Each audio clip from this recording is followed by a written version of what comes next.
Hello mga ka-news ko! Sa pag-arangkada ng Hollywood career niya, ang kwento ng buhay ni Liza Soberano kalkalin na.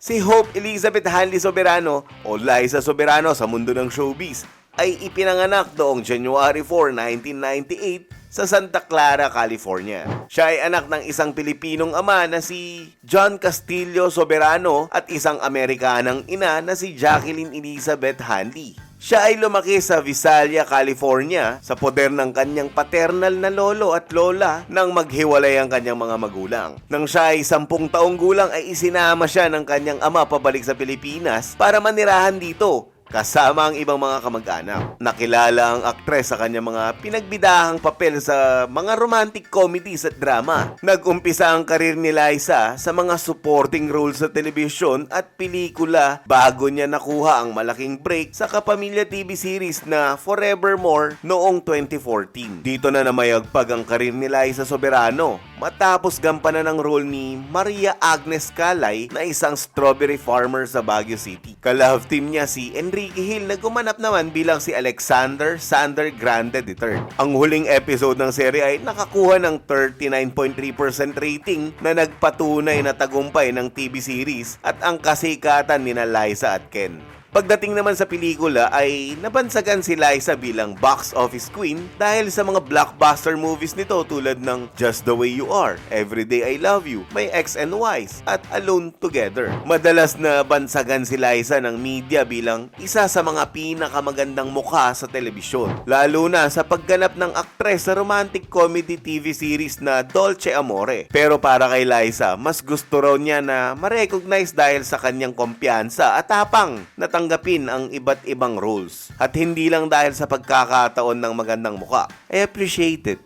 but sometimes that's all they notice and I don't want them to remember me because I'm pretty. Nagpatuloy pa ang mahusay na pag-arte ng dalaga sa mga kapamilya TV series na Bagani at Make It With You. Noong 2022, pumirma si Liza sa Careless Music, isang American-Filipino-based talent agency at record label na itinatag ng kaibigan na si James Reid. Isang napakalaking desisyon ito para sa dalaga dahil maiiwan ang kanyang makulay na karir sa Pilipinas at makipagsapalaran sa Amerika para sa pangarap na makagawa ng Hollywood film. Bumalik sa US si Liza at nakilala ang direktor na si Zelda Williams na naghahanap ng talent para gumanap sa isang supporting role ng isang romantic horror comedy movie. Nag-audition si Liza na agad namang tinanggap ng direktor at dito natupad ang matagal nang pinapangarap ng aktres, ang makagawa ng pelikula sa Hollywood. Umani ng maraming papuri ang performance ng Pinay actress sa kanyang first ever Hollywood movie na Liza Frankenstein. Ano sa palagay nyo? Tama kaya ang naging desisyon ni Liza Soberano na makipagsapalaran sa Amerika kahit na maganda ang itinatakbo ng kanyang karera sa Pilipinas? Mga ka-news ko, ano pa ang mga gusto nyong pag-usapan? I-comment mo na yan and don't forget to follow, like, and subscribe para sa mga latest ganaps.